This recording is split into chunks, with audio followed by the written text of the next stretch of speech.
there you are, Betty. Oh, hello, Mrs. Morton. What on earth are you doing in this dark room by yourself? Mrs. Morton, may I speak with you a moment? Of course, dear. But why aren't you with the others in the laboratory? That place frightens me. Oh, it's not that bad. Although I admit it's a bit gloomy. And that horrible mechanical man. I can't stand to look at it any longer. You're overwrought, Betty, dear. There's nothing horrible about a mechanical man.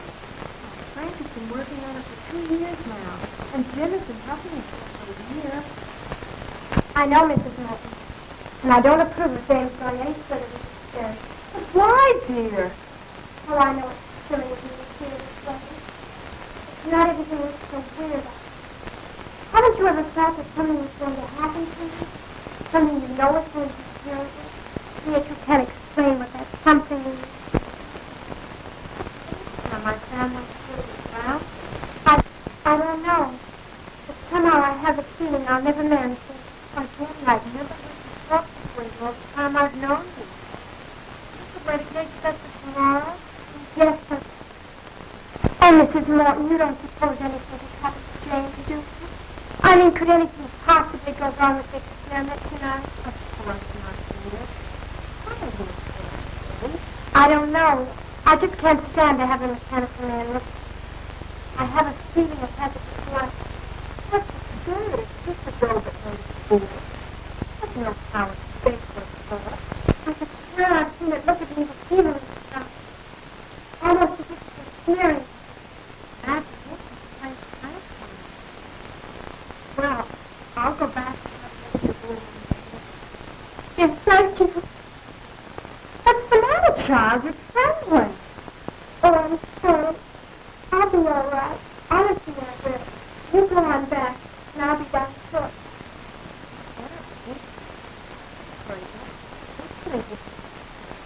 I'm sorry, Mrs. West. I'll be my brother. You go in. That's it. Lie down. Oh, Jimmy, what am I going to do? What am I going to do?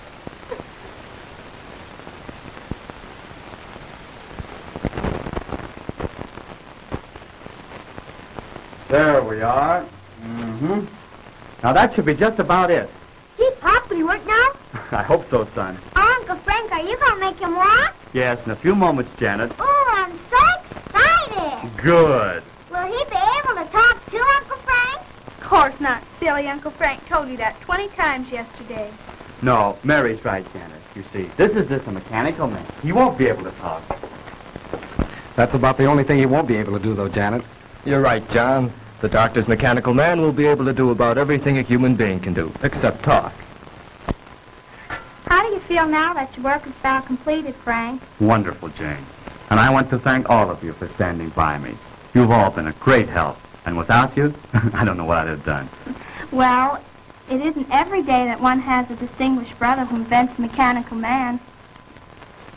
And I certainly appreciate the opportunity you've given me, Dr. Morton, by allowing me to assist you in the experiment. That goes for me, too, Dr. Morton. Well, I've learned more in the past month than any of my college classes taught me. You're all very kind, but our work isn't finished yet. We still have a few more things to do, and then we'll all know whether our time has been wasted or not. I'm afraid Betty doesn't share our enthusiasm for the mechanical man, Doctor. Yeah, and she was crying when she left. How do you know? I saw her and she had her handkerchief up to her eyes. Crying? No, what on earth for? The girls are right, Dr. Morton. My sister seems to feel there's something wrong in what we're doing. But that's foolish. There's nothing to be afraid of. I know, Dr. Morton, but Betty is a very sensitive girl.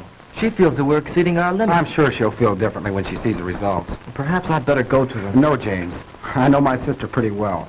It'd be better to leave her alone for the time being. When are you going to time out, Pop? Patience, son. Patience. Now, so hand me that iron, John. This one? Right.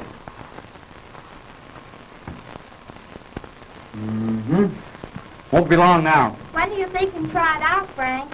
Just as soon as Mrs. Morton returns. By the way, James, where's Betty? She went upstairs a few minutes ago, Dr. Morton. Said she had a headache. Gosh, she's going to miss all the excitement. Well, when we're ready, you can go get her, Barry. You bet I will, Pop.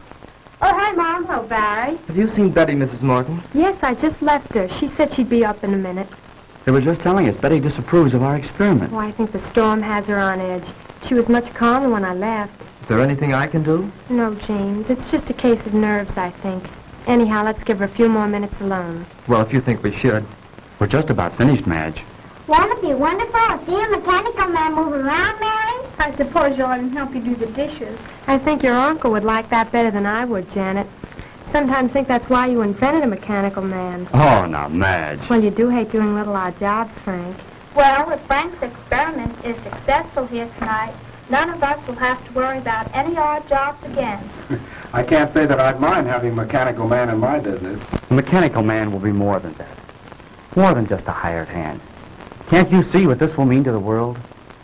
He'll relieve men from dangerous jobs in all lines of hazardous work. There'll be no more deaths from cave-ins and mines. No losses from construction men falling to their deaths from skyscrapers. He'll take his place in these and many other positions where men lose their lives daily. Why, carefully directed, he'll be the greatest insurance to world peace that has yet been thought of. No. I haven't invented this man to be used as a handyman around the house. Of course, I didn't mean that. No, Madge. The mechanical man will be the answer to our future national security. I'll build thousands of them. Can you see an aggressive country attacking any country which has an army of steel men who can't be killed? But, Dr. Morton, I thought you were interested in this purely from the scientific point of view. And I am. But if I can give the world more, I'll not stop there. Now, Frank, don't get excited. Believe me, my friends, I am not unduly excited. But the prospect of what we are about to create here is tremendous. I can't help being carried away. Why don't you try them out, Pop? You're right, Barry. I won't let myself get carried away until we see if we really do have a mechanical man who can do all these things. You mean you're going to do it now? Yes, now. Could I help you, Uncle Frank? What could you do? Well, Uncle Frank said we were all going to help him. Didn't you, Uncle Frank? Well, yes, I did, Janet. But I'm afraid there's nothing you girls could do right now except give us your moral support. Is there anything I can do, sir? Yes, James. Would you connect that line for me? The one over there on the other side of the bench. Right. And, John, if you hold this left arm in place, we'll make that final adjustment we were about to make before Mrs. Morton come in. Higher. Certainly, sir. Can I help too, Pop? No, I'm afraid not, son. You stand over there with Mary and Janet. There'll be plenty you can all do later on. Oh, gee, I don't ever get to do nothing. You come over here by me, dear, and stay out of your father's way. Oh, gee. I think we've got it. That should do it, Dr. Morton. Well, I guess that just about gets it, sir. Good, good. Now we'll see if all our work has been in vain. Here, give me a hand. Oh, Betty, we didn't see you come in, my dear. Darling, you look so pale. I'm all right, Jim. I've been worried about you, but Mrs. Morton said to leave you alone for a few minutes. Yes, I'm afraid I've been behaving rather badly. Everything seems to be getting on my nerves now. Well, everything will be all right now, Betty. I'm glad you're here. We're just about to prove our experiment. Dad can make them walk, Betty. That's fine, Barry. I'll be with you in a moment, dear. Please go on. Don't let me interrupt your work. Come over here by me, dear. All right. Now, James, if you pull the switch up there. Right.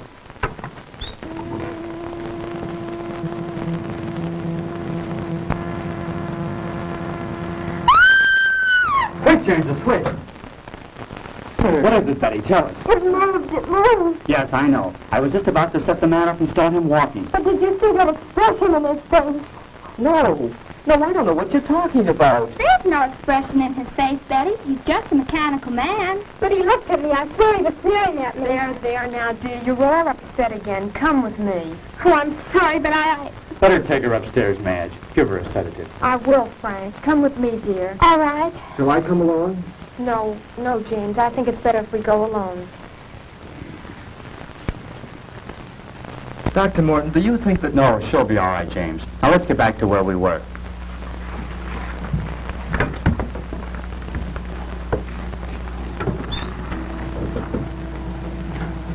Hey, Pop, he moved. I believe it's working, Dr. Morton. Oh, Frank, he does move. He does. Mary, let go of my arm. You're pinching me. Isn't it wonderful? He moved. He really moved. Now we'll see how he reacts to my directions. Oh, Frank, he almost seems human. Yes, this exceeds my wildest hopes. He's strong, too. Just feel the resistance in his arm. I can see what Betty meant now. I could swear I saw him sneer just then. That's nonsense. This is a man of steel, John. He has no mind, no willpower of his own. You're all overwrought. As you know, he's controlled by voice impulses. Take one step forward. Wonderful. Wonderful. Now walk forward. Return to the bench. I said return to the bench. Stop him, James. Back. Back to the bench. Oh, so that's the way you want it.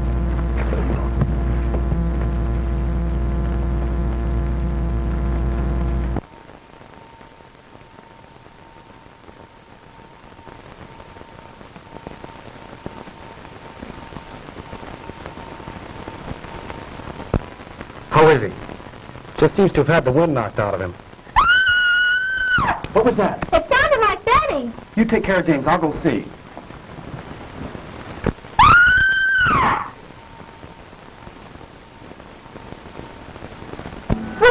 Frank! Madge, what is it? Oh, it was terrible, terrible. The mechanical man. What about him, Mrs. Morton? He came into the room where Betty was resting. Go on. And he scooped her up in his arms and he carried her up. I came running down here as fast as I could. Come on, John. We've got to stop that thing. Yes, sir.